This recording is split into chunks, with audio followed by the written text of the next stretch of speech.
Hello, everyone. Welcome to this edition of Data Fights Foreign Influence in Africa podcast. My name is Ayatola, and I am your host for this show. Today, we'll be talking about foreign influence in West Africa security sector, which is, a very important thing. That region in the last few years has been seeing an uprising, actually, in anti-colonial, anti-French, especially establishment. What you call kind of turning away from the France Afrique. Kind of thing to moving towards self-dependence and autarky if you like. So this episode sort of aims to shed light on the role that other new actors like Russia, China, and some other players that we might actually not have heard of are playing as a result of the turning away from France. With me today are two astute commentators on the subject of security in the region.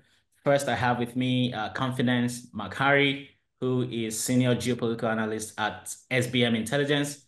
For those of you who don't know SBM Intelligence, it is one of Nigeria's leading, or actually Nigeria's leading geopolitics and security consulting firms. I also have with me Afolabi Adekayaoja. Afolabi, I always struggle with your surname, so forgive me. He's formerly a researcher at the Center for Democracy and Development, CDD West Africa, and now a predoctoral fellow at the International Center for Tax and Development. Mafalabi has published numerous articles on the subjects of politics and security in the West African region. Most of these have appeared in Foreign Policy, African Argument, The Republic, Steers Business, Data Fight itself, which I think I'll start on that note. Needless to say, though, that this interview is based on personal opinions and certainly not institutional stance. But it's good. Maybe I start with you, Afolabi. So last year, you kind of talking about what you've written with DataFight. You published a report with DataFight on the role of the state in the security sector in West African region, especially kind of in the Sahel, right? And how that sort of evolved over time, right? And this kind of increasing shift from traditional partners in the West to dependence on new actors like China and Russia. Maybe dependence is a strong word to use, but I wonder if there's been like many interesting recent developments, and if you want to kind of share with us on that, just to kind of pick up from that. Thank you, Angela. I think what is really interesting to note is that in the period since, we've just seen almost a further interest, especially by non-conventional actors in the West African region, especially when it comes to security. So in a couple of weeks, actually by the end of January, three members of ECOWAS will be leaving the bloc, Mali, Burkina Faso, and Niger, to formally, at least, to kick off the alliance of Sahel states. And even though ECOWAS has given them a grace period to try to rejoin at least by the end of July, it's very unlikely that, especially with the current leadership and with the current approach that the two groups are going with, that there will be any change. Why would they feel as confident to do so? Well, that's because they also expected to get some support from France, so from Russia, and from China. China has also increased the level of engagement they have done in the region, even when it comes to supporting private contractors. They're private contractors in countries like Guinea and Mali, across, at least in particular, in the region, but also something that's also becoming a much more prevalent notion, especially when you look at the increasing number of support and increasing number of deals that China is having with different countries, especially around mining and around developing many of these different um, resource partnerships. So there's that particular network there, and then that particular issue is likely to play a very big role in the way that China continues to engage with other countries in the region. Now, not to be left alone, Russia has historically been that particular organization or that particular country that people have been especially dealing with. You look at the fact that Russia has had extensive collaboration and ties with all three member states of the AES, and have usually been seen as that anti-West structure, especially when trying to unpack or untether many of these countries from that historical partnership. And one thing that's particularly very concerning, I mean, depending on which part of the divide you look at it, is the fact that many of the historical Western bulwarks are not going to be in that position going forward. Over the last couple of months, governments in France and Germany have fallen. We have seen the return of Donald Trump in the US, and even the UK is also playing a bit much more of a withdrawn role, especially especially when you compare to how much more aggressive previous Labour governments have been. Tony Blair and Gordon Brown come to mind. So, in a nutshell, what we are seeing is a it's a sense where a lot of these particular historical conventional notions are not being questioned, right? I think one of the most important uh, conclusions is that we don't know what is actually going to happen because we are really living in uncharted territory. And I think one thing that's really interesting is the fact that African states are in a position where they can actually actively drive and dictate how these particular steps will go. The question now becomes what will be the motivations that will underpin and will actually drive these considerations? Would it be things that are, more tied towards human rights, and the service delivery, which are things that the West tended to tie a lot of these projects to? Or will it be just simply trying to ensure that they can actually stay in power, which is a lot of the fear about regional security that many previous and many African states continue to push on. So in a nutshell, we're really looking at these particular issues. And again, just like as a very nice quote, that it's not just limited to to Russia and China. There are quite a plethora of other actors that are playing a very big role. As many of us would have noticed, there is a growing mushroom of Africa Plus One conferences, Japan, the UAE, Turkey, India, I could go on. So, and many of these particular partnerships are actively also including security arrangements. They're including all these partners, they're including all these different ties. And the more we see many of these particular arrangements, the more we see many organizations, any groupings, BRICS plus, NTC, the more we will find a much more, at least and a more interconnected continent within other different subplots. But then what will now be interesting to note is now, okay, what would be the priorities? Priorities tend to change depending on whoever it is that is in power. Also ultimately in terms of what the benefits the arrangements to gain. So I think what we'll be looking out for is how these things play a very big role going forward. Excellent. Thank you so much, Afolabi.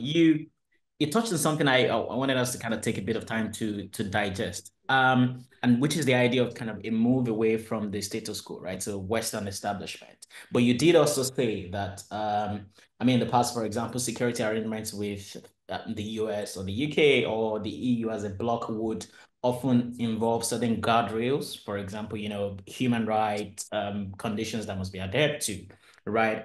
And it's kind of shifts towards certain new actors, for example, China, or even Russia, to kind of say it plainly, do not necessarily kind of wait or respect those types of tenets. So a classic example would be the intervention of the Africa Corps, or which is kind of an offshoot of Russia Wagner in Mali. Yeah. We didn't need to wait for this kind of checklists, arrangements, and documentations that would you would typically expect of say for example the US in terms of ensuring that human rights are adhered to, what would be the weapons be used for, and all of those things. But there's a bit of controversy here, and the controversy is really that if you think of what actually foiled the recent wave of coup in the Sahel, like Guinea, Mali, Chad, and Burkina Faso, it was really much of anti-French sentiment, and really the idea is that France as a bloc as I mean, at least the way it's viewed in that part of the world, has done, a bit of harm as well, right? A classic argument would be to kind of go into the economic sense, the centralization of foreign reserve through the CFTF France. So, I mean, really, it's kind of a bit of a dilemma to say, well, if you're moving away from the just lords, basically, kind of a bit of an unjust arrangement. Yeah, do you think do you think this kind of new arrangement might just be, prioritizing agency and what works for the African continent? Uh, I think one I think it's one of those questions where there's a lot to really unpack, and there's a lot to really, understand. But I think one thing that is really quite certain is that many of the many of the assumptions that we make really tie into this sense that it's almost stationary or that it's almost like static, right? That okay, fine. Because they were allied in the past, then they can be allied going forward because because these groups were not tied on, or rather they were not quite friendly in the past, means that would stay the same. I think that one thing that is really really important, first of all, to notice that it's a very fluid situation, right? Let's take Nigeria, for example. If we go back to May 2023, at that point, the ties between Nigeria and France were not as, very vivid or not as very clear. We have a new president that comes in who takes his medical vacations in France, whose extensive level of collaboration and at least the depth of the strength in terms of his partners and his advisors with France are quite very very well documented. So you can see that there's now obviously going to be pivots in that regard.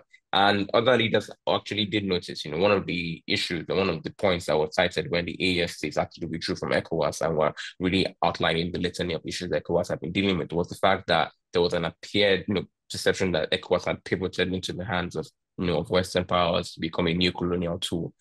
And at that point, Tinubu was and is still chair of the ECOWAS High Authority. So there's that perception there. But again, these are things that could easily change. If the president loses re-election in 27, or even when you have a different change of, of personnel. Similarly, Macky Sall was, one of the most prominent, voices of the of Franco-African region. At the moment he gets replaced by Bassirou Faye, we're even seeing situations where I think on the same day that Tinubu was being feted in France, two countries had actually, been questioning openly, the pact that they had, the security defense pact that they had with France, and actually trying to say this actually will not continue into the new year. So there is that perception where I think, first of all, it's not as static or it's not as settled as as this case might be. Still a very fluid and very dynamic case to unpack.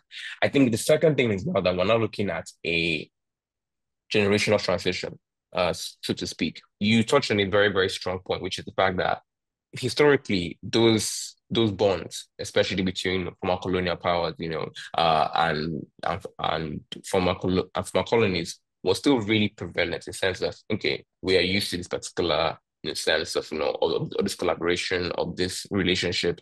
And this is how we were raised. This is how we saw independence.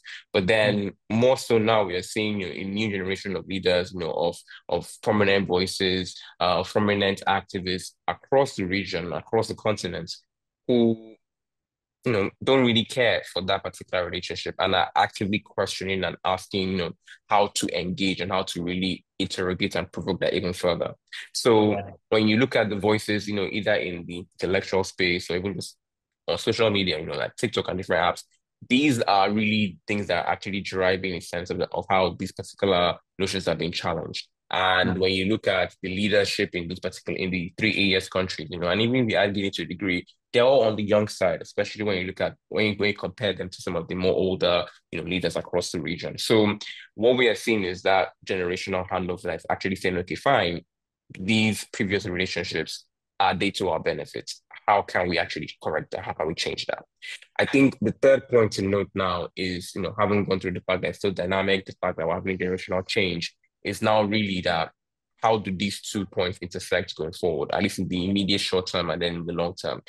For the short term, we are still a continent that is relatively young, but whose leadership is not reflective of that particular status quo. And I feel like that particular change is something that will lead to some more contestation, at least for the next couple of years. We will have elections, we will have people who are being fueled, not necessarily by that popular level of support, but then also more of an anti-elite or anti-establishment factor.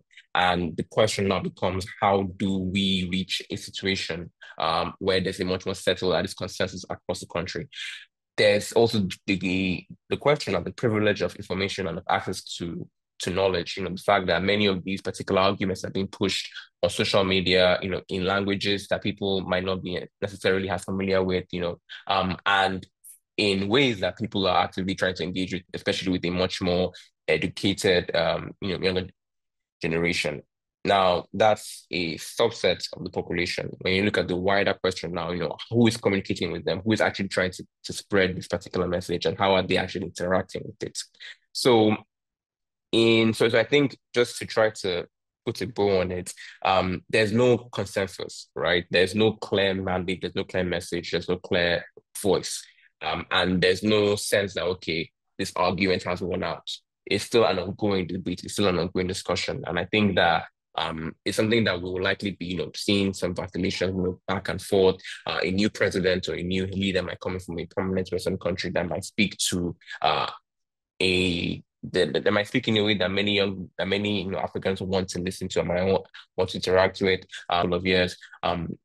France's president is already showing, increasing level of weakness with each new prime minister that he has to name, and especially in the wake of the last election. So it's one of those things where the dust hasn't settled and won't for a couple of, at least for any while soon. And it's going to be an interesting process as we try to see that. The only hope is now that the African leaders who are in the room, who are able to really drive that, are able to take into account the unique position that the continent is in right now to really reshape and to really at least change the dynamic of the relationship. The worry is that that hasn't been what we know, that hasn't been the case in previous years. So the jury's still out on that one. Yeah, no, thank you, Afolabi. I mean, I really kind of I like the point you landed on, which is that I mean things are still very much fluid, right? It's not very static, and this is a dynamic situation. I also like the point on kind of harnessing this for our benefits, really, and to say. I mean, and the point of foreign policy really is that you go wherever you have friends, right? I mean, largely people would have this sort of hybrid arrangement where sometimes nations that you're thinking would not be partners end up being partners, right? But I also think in particularly in relation to France, which is what I really want us to kind of zoom in on, it seems to me though that there is a kind of a subtle arrangement, like a subtle agreement going on in the Sahel, and this is what I mean. When the military government took over in Burkina Faso, one of its first tasks was to actually rescind an existing military pact that allowed for Yeah. French military intervention in the region. And the argument really was that, France was um, kind of using its military to keep pro-French presidents in power in that region, right? And even when they had lost legitimacy locally, right? So my question to you is like, what exactly is the future of France in this region, right? So will France leave a vacuum, right? So my concern has usually been that it's a bit still premature to state, the death of France in the region, or or the erosion, because it's usually very difficult to really have that strong removal, especially after decades, and almost like a century worth of engagement. And I think another reason why I'm still a bit skeptical about making such a judgment call is the fact that there are only whatever two or three steps to be taken before things just completely change overhead, right? If in a couple of years, I think Macron's term finishes, I think in 2 or 3 years, or give or take. But then in the next French president, whether it's Macron, whether it's somebody else who's able to really actively engage with the leadership in the region, is able to really at least present a much more balanced level of engagement. These things change, right? So that's already a personal point away.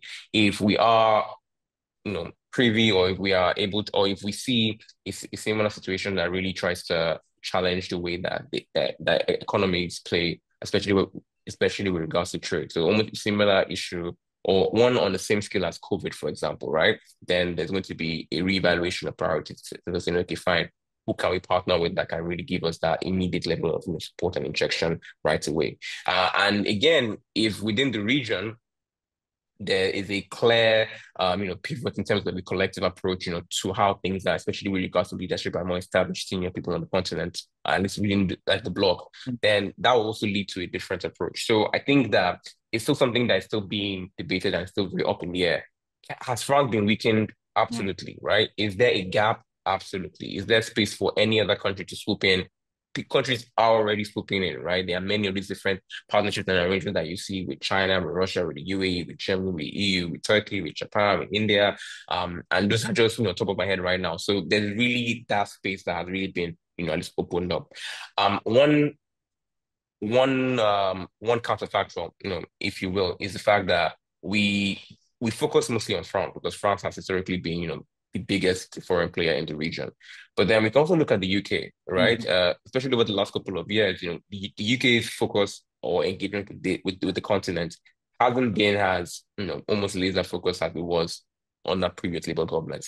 Right. And the initial expectation was that a Starmer prime ministerial term in office, David Lammy as foreign secretary, would try to change that approach. But then it almost seemed as though there is almost an attempt to consolidate ties with Europe and also with Asia, as opposed to trying to really build that strength with the African continent. That also shows another, at least the other prominent, power in the region, also in a way reevaluating how much of an investment it wants to play in the continent going forward. And even when we look at some of the investment that many of these development organizations or corporations have had, the numbers are reducing. There, there's a concern that the play to try to really spread democracy across the region have not given the dividends I would expect. Perhaps the money being invested can be redirected elsewhere to really support much more nationalist arguments that are happening in many of the particular countries and their capitals, and will ultimately affect who is in power. So Right. there is still that question of, okay, so who actually has the money or the energy or the time to spend right now, and will they always have that tension? The historical ties that are there between, France, the UK, and the region, are things that will still take quite a significant effort to undo and to remove. You can remove bases, you can remove multiple embassies, even you can remove all these, different collaborations, you can remove the currency. You can't remove history, and you can't ultimately Yeah. unilaterally just upend like decades worth of investment. Even something as trivial but as important as language that is being spoken in many particular Right. countries, right? It's not something that just changes overnight. So I think that there is Mm. still that inherent baseline, a very, very strong, bloodied, storied foundation that has still been set that can always still be, at least built upon.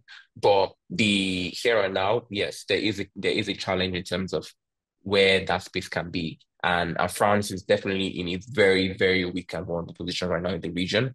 I don't think that a pivot, even if you want to call it a pivot, or at least this growing cultivation from both Nigeria and France, will yield the necessary or the required level of, at least to replace the level of support that I wanted in the region. I don't think it would be as impactful as is required, or as people have speculated or postulated. But I think that there is, at least for the first time in a generation, a question of, okay, fine, can we see a region sans France?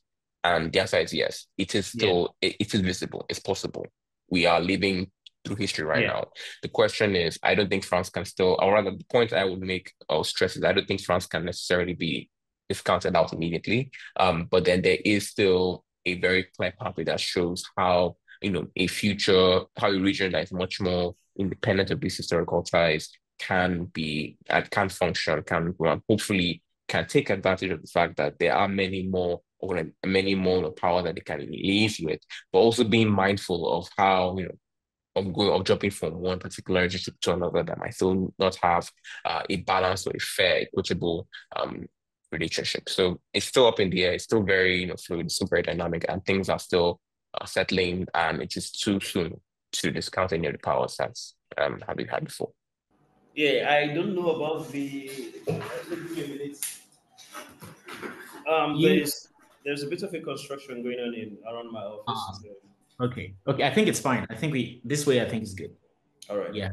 Okay, cool. Well, thank you for that, Afolabi. I think it's a really interesting point. I wanted to move away from, kind of, France, Sahel relations to go into the institutional role in all of this, and really to kind of look at ECOWAS. And so confidence, I'm coming to you. And my question is really about institutional and state capacity, right? I mean, the question of whether West Africa as a bloc, and indeed ECOWAS, right, as an institution, still has the military strength or the institutional strength to ward off adversaries, and a bit of the kind of the division that's going on within, the institution, right? Like Afalabi mentioned, Burkina Faso, Niger, and Mali have confirmed, well, their decision to leave ECOWAS come 29th of January, which the institution is still kind of trying to resolve all of this. And but what impact do you think this has on institutional capacity? And especially because it looks like Nigeria as a leader in that region seems to be losing its grip, on peace, right? And if I even want to be further conspiratorial, I might say the country under President Tinubu is seeing sort of renewed camaraderie with France, whereas a good number of countries within the West Africa region are turning against France. So do you think ECOWAS is losing its grip? And what's the future for the institution in this region? Yeah, when you say ECOWAS is losing its grip, I do not quite understand. I'm trying to exactly pinpoint your question. Yeah. In terms of institutional capacity, what exactly do you mean? Is it in ECOWAS's capacity to handle security issues, or I Yeah, don't really exactly. particularly Yeah. understand? Yeah, so its capacity to handle, security issues and especially this dispute resolution, right? So we saw what happened with Nigeria wanted to kind of, well, Nigeria through ECOWAS intervened in the Niger debacle and then eventually had to pull back because of some of the considerations about how that might further, destabilize or factionalize the institution. So essentially, I think that's my question. One, on the institutional end, how the cohesive power that it usually would have. On the other hand, is kind of, individual state capacity to be able to ward off adversaries, like I, alluded to earlier, as a growing level of terrorism, especially in the Sahel, compared to the rest of the region. All right. So I think I will start by answering the one I understand the most, which is in its ability to handle security issues. Yeah. It depends on what security issue. So okay. So we have come a long way from the 1980s and the 1990s, where a lot of the security challenges the region had were tied to hostile government takeovers that lead to instability arising from civil wars and such like.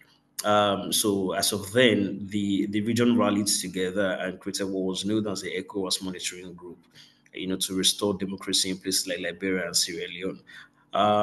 So in that regard, there is institutional memory and there is institutional capacity. And if a similar thing happens in West Africa today, and ECOWAS gets their acts together and gets into a room and say, okay, we want to restore democracy to this particular country. It's something they can do. It's something they can pull together. But that's on the symmetric front. But the challenge today is that the security challenges are asymmetrical, and no one state, given the ascendancy of terrorism and associated Islamist uprisings in the region, no one state has been able to defeat terrorism, and it's even worse. That if you consider that since 2013, Mm. when the MNGTF was formed to counter terrorism in the Lake Chad area, a consortium of states coming together has not or have not been able to defeat the crisis. And this has a lot to do with how counterinsurgencies and counterterrorism operations play out. They are very, very difficult. I mean, it's basically guerrilla movement operations. It's very, very difficult to defeat. And the Mm. worst thing about the movement or the plan to defeat terrorism in the region or the security challenges the states are facing is that the required discipline to see such operations through or such collaborations through have not really been found.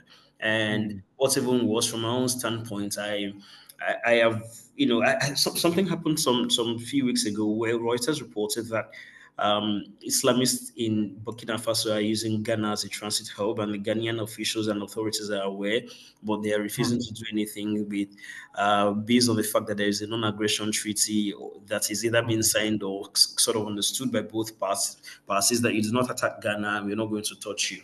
But I was losing my head because times over have shown that it's there's no honor among thieves to start with, and the fact that you have an agreement with this particular terror group today does not necessarily mean that the terror group is going to honor the agreements tomorrow, Right. or yeah, or another terror group is going to honor the same agreements you have with a different one. And what makes it worse is that what happens in the Ghana Burkina Faso cluster in the lower parts of the Sahel is not just one terror group that is in the that's in the working. You have groups affiliated with Al Qaeda. You have groups that are affiliated with the Islamic States. You have groups that are affiliated with the Azawad, the Mali, and so many other disparate groups and all of that. So the point I'm making is this: there is a significant systemic challenge that is capable of destroying the modern state system in Africa as we know it.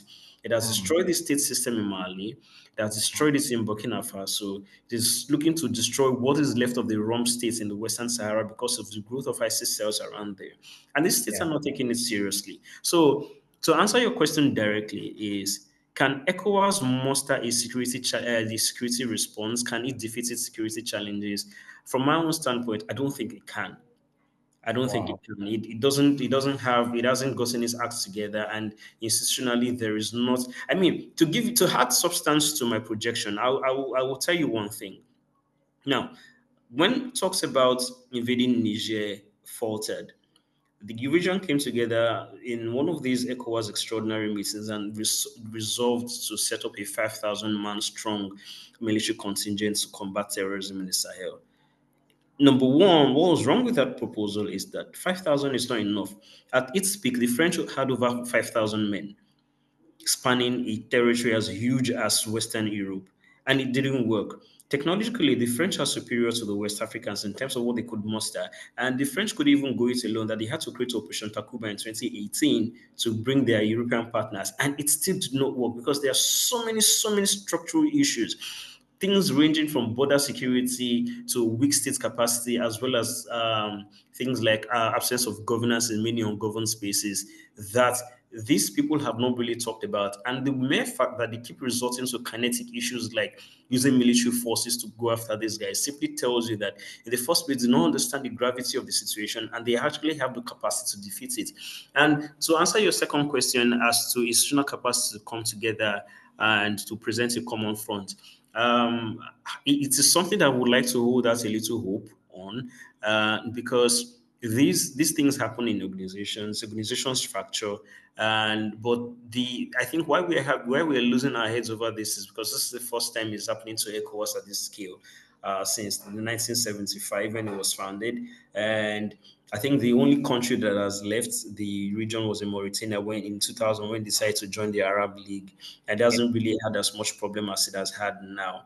But one thing I do know is that the alliance of Sahel states is not really going to become a challenge to ECOWAS in the sense of how ECOWAS is big, because one of the things about states or organizations that break away like this, especially when it is run by fragile states, is that it only takes a coup from one of the leading states for you to change the entire calculus. And one of our projections is that there is a whole range of the way coups are going to occur in Burkina Faso in the next 1 year that is going to really take out the government of Ibrahim Traore, which is going to lead to further instability. So, in summary of what I'm saying as regards the second question is that a lot of the diplomacy led by Abuja in terms of reintegrating ECOWAS together is it's on the works. At least, even if it doesn't get these people back together, there is going to be a certain level of high cooperation. There's been established at the moment that at least in the future is going to lead to reintegration between the AES and ECOWAS. What is left of the ECOWAS bloc in the future? Wow, that's a very bold assertion. I mean, I'm kind of I'm personally gutted to hear that you don't think ECOWAS can have this situation under control. I mean, this is a bit of a tricky one, right?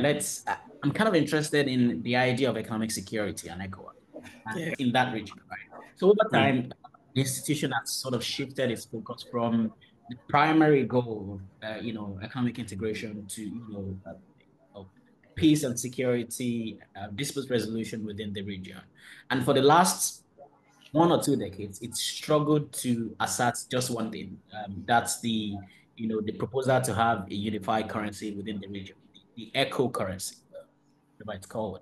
I mean, this failure is evident in the challenges it's hard to deal with, which are massive on their own. But I wonder if you think this sort of economic integration is actually a way to start thinking about how to solve, our security problems. It's the same disjointed, but my actual idea, and you reference some of these points, right? You have, not very great, trade agreements, not very great border or migration agreements, even for countries within West Africa, even though, I mean, movement of labor is supposed to be easy. So I wonder what you think of this kind of move around economic integration in the region.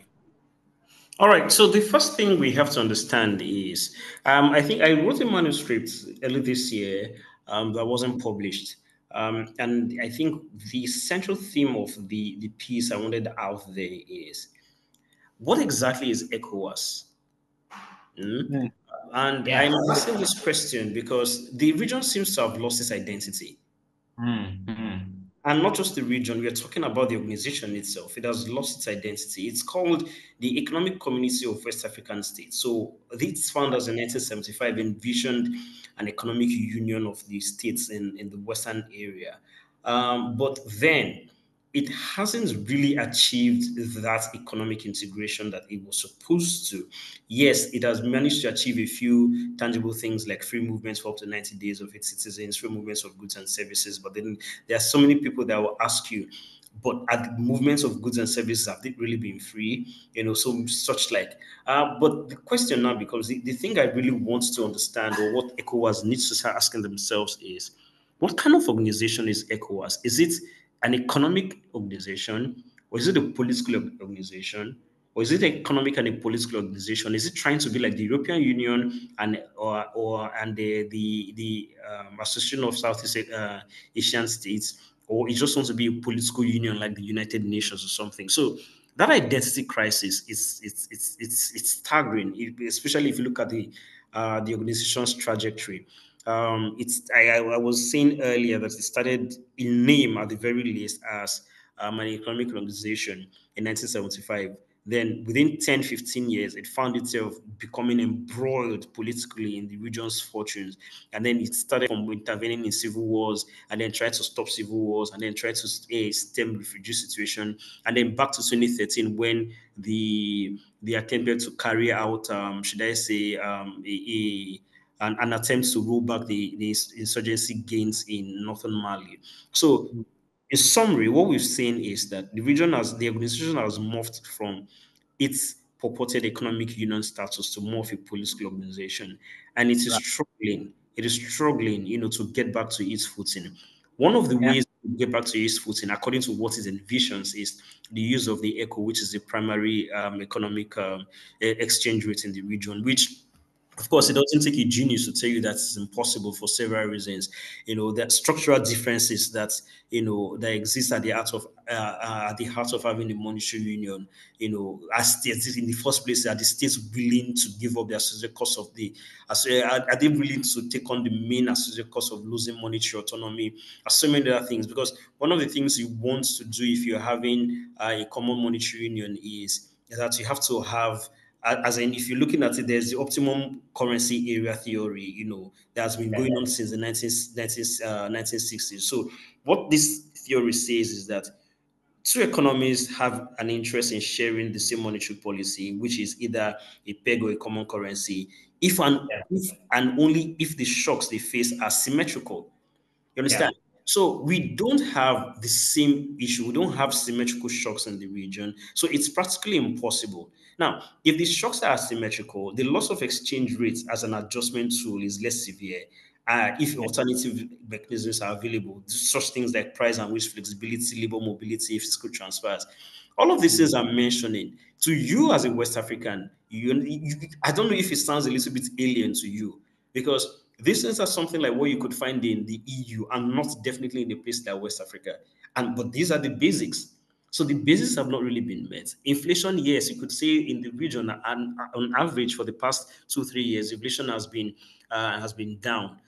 Especially for the countries whose currencies are pegged to the French euro. But in the region's biggest economy, inflation is soaring, even more than two times what the official government figures are giving. So what this tells you is that it is practically impossible for all intents and purposes to have a common currency. So these guys know it, which is why every few years when they come up with the talk about having an echo, you will find that they will have an extraordinary meeting and they say they are postponing it. They keep postponing this, they've been postponing this thing since I was born. So they themselves know that it's a fool's errand. Now, the question then becomes, what are the basics they could do to get this thing to come to a reality? Apart from all of these things like trying to get inflation under control, getting people that are willing to give up monetary autonomy, the Yeah. important thing is trade. We do not trade with ourselves as much as we're supposed to. And I can understand why. Now, if you look at the region, you understand that a lot of what these 16 or 15 countries are doing, I mean, if you include the people who are just left, is that they are all raw material producing economies. I mean, look at Ghana, look at Ivory Coast, both of them combined producing the world 60% of the world's cocoa, but they don't process it in Africa. They have to send it out there, and then somebody else who processes the chocolates and gets even 10 times more value than they are supposed to be getting. And, many of these things are primary. When I mean primary, is that what Ghana is producing, the same thing as what Ivory Coast is producing. What Mali is producing, the same thing as what Burkina Faso is producing. And you could find so many things like that that's across the region. What Mali is producing in terms of gold is what Nigeria is producing in terms of gold. Now, it is not a problem for many countries to produce the same thing, but at the very least, in terms of the finished products, because you can't transfer the same thing I have. To me, it's like carrying coals to Newcastle. So it doesn't work. So the regions, the countries in the region have to come together to look at how they can maximize what they have in terms of the raw materials and insist that these things are processed and then they get the most maximum value out of these things and then begin to trade it to each other. But at the very least, right now, it seems that many of them are much more preoccupied about getting the raw materials out to the world and then crying about it at the World Trade Organization that they're not getting a fair deal, which of course is a fool's errand. It's not really going to work. Yeah, yeah. I mean, I like the proposition on trade. Like, I mean, intra-regional trade in Africa has been the Western world, and have a whole lot of conversation around, the AFCFTA after, and what that could be, what I'd say, a more viable alternative to, proposing a unified currency. Let's shift away from that a little bit. And this is the very final question. I'm kind of hoping you both could give me a very brief, very brief comment on this. Let's talk about Russia. We haven't actually had, chance to kind of look at Russia. We've looked at France, and it's a growing influence, especially in the Sahel. And I was reading an article by Will Brown, who is senior policy fellow at the European Council on Foreign Relations, and he was looking at the operations of Russia, especially in where the operations of Russia, especially in the countries where the coup, have occurred in the West African region. And he says, and I quote, Russia simply does not have the financial or military heft to give its African government partners anything other than bought farms, shoddy weapons, mercenaries for presidential protections, and of course, exploitative mining deals. And I mean, this conclusion kind of stems from, this sort of analysis where you look at, Kremlin stepping in, as a result of the withdrawal of France in that region, and many of its military interventions actually failing. Look at the fight in Mali. Most of it wasn't successful. A lot of the troops there lost their lives, and also so that didn't particularly work well. But also you're saying, the state sponsored disinformation through, the African Initiative. That's how it's called by, by Russia. So what do you think is the role of Russia? Should we look forward to sort of kind of win-win arrangement between African countries? Or where would this end? What are you saying this evolve into? This is a question for the both of you. I'm not sure who wants to go first. All right, let me just take it first. I'm going to say this. There is a component to the partnerships between Africa and the East compared to Africa and the West. So there is a component, but if you look at it in an overall picture, it tends to be the same thing in the sense that the people who are coming are trying to get the most maximum benefits out at the detriment of the people. So it depends on how subtle each of the partners are going about it. So what you have in the West is that they want to give you aid plus lectures. The Easterners do not really care about all of those things. They just want to get it's a quid pro quo. Give me what you have, and I'll give you what you need. And so you have the Easterners, especially Moscow, trying to do regime security in exchange for mining, minerals, rare earths, and the likes. And I think the Chinese are also trying to get in on the same thing. So, in terms of the generality of what we should be looking forward to in the Russian Africa partnership thing, I think politically, what you should be getting at is the kind of political covers that both partners can actually give to each other. And in terms of when Russia is accused of being an aggressor in the international stage, and then the African countries are either abstaining from voting against them in the UN or providing covers and then giving anti-Western lectures on the world stage and the likes, or when an African state is about to invade it and then Russia is providing some sort of a security cover for them at the UN and everything.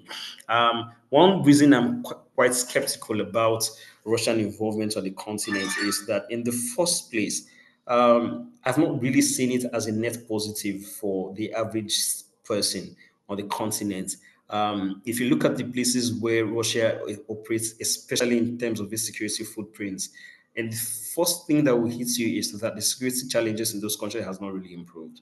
You go to Mali, you go to the Central African Republic, you go to Mozambique, you go to anywhere you have seen the Russia-Africa Corps, which is ex-Wagner, they hasn't really improved. Yeah. Now, what would have really improved the security situation in those countries or economic situations is if we have had this sort of, should I say, direct economic cooperation in the sense of the development of economic sectors, critical mining areas such as uranium, rare earths, and the likes. There are a lot of memoranda of understanding being signed by both parties, but it takes a long time to develop, and mainly because in a country like Nigeria, where Jakarta is just like everybody's bread and everybody's favorite punching bag, there's a Yeah. lack of institutional capacity. To be fair to the Russians, they know that the Africans are not really serious about developing the economic, thinking long term enough to develop the economic partnership that will see Russian expertise coming to develop these sectors. They are mostly Yeah. focused on the short term. So, for instance, in a place like Mali, or Mm. Niger or Burkina Faso, what the head of state is looking for is regime security. The same thing in Central African Republic. So they're like, okay, if that's what you want, we're going to give you that, and then we just basically Right. take the gold, whatever we can find, and then we'll take it to our countries to process it. So on the face of it, they are saying, yeah, we're going to develop this. You're going to develop your mines. You're going to develop your extractive sector and everything, but it's long term. The citizens are not feeling it, and the leaders know, but they are there for the short-term interest. And then the Russians are saying, if that's what you want, we're going to give it to you.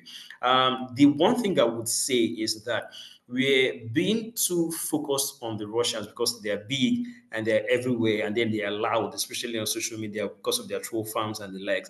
But we Mm. are missing out the big picture. It's not just the Russians we should be concerned about. The Chinese are now increasing their security footprints by bringing in mercenary forces to protect their interests. Right. In June, SBM published a report that I personally have been monitoring since December, when I discovered for the first time that Turkish mercenaries are coming down, increasing numbers into the Sahel. And it's not just mercenaries. We're talking about people who used to fight against Bashar al-Assad at the peak of the Syrian civil war. We're talking Mm. about the ex-Free Syrian army guys that Turkey controlled, or still controls at the moment.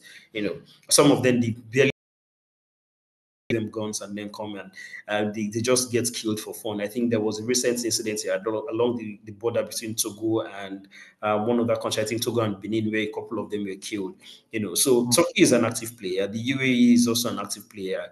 And one thing I have noted from this is that it would have been a very good opportunity for these countries who are requesting the services of these external players to maximize gains for the average person in terms of the Mm. economic development that they will bring. Let's see, foreign investments to the mining sector and all of that. But we are not seeing the same thing. So what these other guys are, especially those ones that are there legitimately, say the Malian government, for instance, they are much more willing to arrest the CEOs of any rare earth or any of these mineral companies, and then try to shake them down to get two times what they originally agreed on for themselves, Yeah.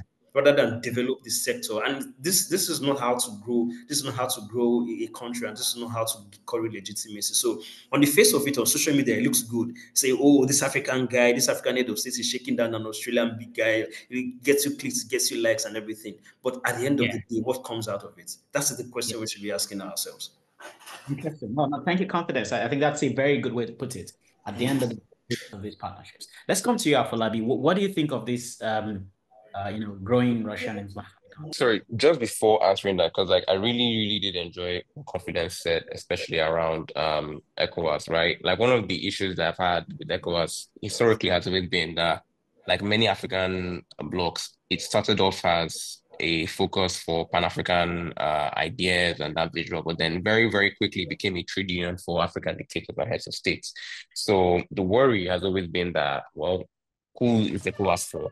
There was a meeting that we had earlier this year. It was by the Simpson Group, and the Savannah Center was also involved in Nigeria. But the main focus was really, I think, Africa we want and the UN that we need. And it was trying to unpack how these regional blocks play a very big role in how at least multilateralism can actually be preserved, especially in a time when we are looking much more inward and much more insular. And a major question that I had was that, who's ECOWAS for? Like is ECOWAS for the heads of state, or ECOWAS for the citizens? And one of the biggest questions and one of the biggest issues has been that for many older Nigerians, older people, they talk about ECOWAS that they actually felt proud of. And it's interesting because ECOWAS at that time was, mostly still military leaders. ECOWAS has only ever not had a military leader for 4 years in its history, between 2016 and 2019. But then there was that fixation of, ECOWAS was really for West Africans. We really felt that sense of pride in the organization. And I say that, well, as a relatively younger African right now, I've not had the experience of having to benefit from that ECOWAS. I've not really seen that ECOWAS in play. The divisions that we have right now across the region are much more stark than they appear to have been before. So I think when we now tie that into the role of Russia, the divisions are very clear, and you can see why a foreign power can actively come, and take its own, at least its own share of the buffet and decide that this is what I'm going to focus on. The quote that you mentioned at the beginning of this question, about Russia not having as much to offer, I think we tend to look at, I think the West, especially Americans, tend to look at this interaction through a fairly myopic lens, right? The people who are going to engage with Russia on this particular deal are not trying to find the best tools, or the much more updated tools, or different machinery and things. Is one of two ways, right? For the most part, one is in a very selfish way, in which case, well, whatever I get, I can get, and then I F off with it, because the West is likely to tie some level of performance metric or some much more formative level of engagement, which really tends to look very, very poor and very low when you're actually subjected to rigorous impact measurement metrics. Or two, it's more of an ideological principle thing where, look, I'm not going to just kowtow to this because it's what I've been told to do for my entire life. I actually have principles and ideologies around why I want to interact with this. And I want to have a choice. And I am choosing to embrace and interact with that choice. So when we now look at a more long-term level of engagement, the question still boils down to, so what can these countries do to further their own personal development and their own agenda? If we take things a step back, we look at the level of engagement in the region, the level of interaction in the region, it's actually reducing, right? We go, to different Western powers, they are not coming as much, right? The countries that are coming are the ones that would be, if we had a league table for foreign powers engaging with West Africa or with Africa on the second and third tier, right? The more prominent ones are not coming as much, they're not interacting as much. So what African countries to do is really to say, okay, fine, how do we leverage this new, at least these new friends that we have that we can now really partner with and really build on? So I think that when we look at this level of interaction, especially the foreign, like this foreign relations element, there are multiple factors to consider. There are regional blocks and regional ties, and ancient and historic ties that are being questioned right now. But my biggest concern and my biggest argument would be that we are still in a position where there is no strong internal consensus, or there's no strong body, in terms of how to proceed and how to pursue this. When you look at how European or American capitals have tended to respond to cyclic or seminal pattern, whether it's the rise of right-wing nationalism in Europe, or or the rise of Trump in the US, or even during COVID period, where the questions were around, should we be much more open or should we be much more insular? Even when you look at things around the migration, like the migrant crisis, right? Like these things tend to play, like there's a very clear argument that goes through, there's a debate, there's a discussion, and then there's now a consensus. Now, the consensus might be that these are the baseline of things that we agree on. These are the red lines of things that we will not compromise on. These are the areas where, depending on who is in power, who is in play, who is ahead, we now know that this is likely going to be the position of the direction. And if we do not like it, we vote the other way the next time around, right? Now, this level of collective discussion, right, sadly, is not as applicable right now within at least many of the African countries. Now, it is changing, right? And I think that this is very apt to note, to point on, especially as we are at the end of the year of elections, right? We can see that many African states and cities are actually engaging on this point. We've seen incumbents lose elections, I think, in 6 or 7 African countries this year alone. Ghana just adding to that number. We've seen historical dynasties. We've seen historical dynasties like in Botswana, really changing hands. We've seen strong parties like in South Africa and Namibia losing the significant level of support that it had, in most cases since independence, right? And what that now shows us is that, okay, fine, there's a growing acceptance in terms of, okay, fine, citizens are actually having these conversations. Now, that's an anomaly, right? Because for every essay, for every Namibia, there's a Rwanda, there's an Egypt, like there are all these countries that, had processes that just continue to they almost seem to revalidate our concerns about where the country or where the continent is right now. There's a Chad, that just basically had somebody, the son of the former dictator, change his guard from a military one to to kaftan and a traditional one. So there are still these questions that still need to be addressed. But I think that going forward, for Nigeria, for West Africa, and really for the continent at large, these conversations need to be had. These conversations are really what help to avoid brutal, repressive, and bloody revolutions and changes in power, because people don't want to not feel like I think they've not been heard. And I think that when it comes to our foreign policy, whether it's how we engage with Russia, with China, with other different countries, and even if we want to engage, at least review how we engage with with older Western-based powers, it still comes down to a fundamental question of what is the consensus and what are the red lines and what is the baseline for how this country wants to be seen, how this country wants to see, how this country wants to interact with others.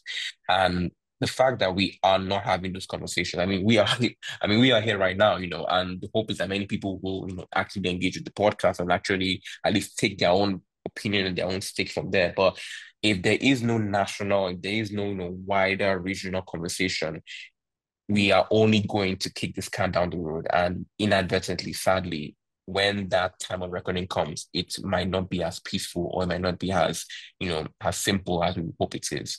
So I think that's really where the major, crux is, which is that for there to be a much more impactful regional approach to these changes in foreign engagement, for there to be an impactful one for future generations, that dialogue needs to start now, so that at least we know where we are, where we stand, and we know what to do that we're looking for and how to go about getting it. Excellent. No, thank you so much, both of you, for ending on a very powerful note. I like your idea, Falabi, around having like a national dialogue, or if you like, a regional dialogues. This is something that affects the West African region in peculiar ways. And I really like your idea, confidence around, thinking about benefits actually than this sort of caricature way of thinking about what exactly is Russia doing differently from France or differently from any other partner. Thank you both for coming on this episode. It's been a very educative and provocative show, I must say. I personally enjoyed myself. It's good to have you both, and thanks for coming. Till the next edition of the Foreign Influence in Africa podcast, I remain Ayantola, your wonderful host. And bye-bye for now.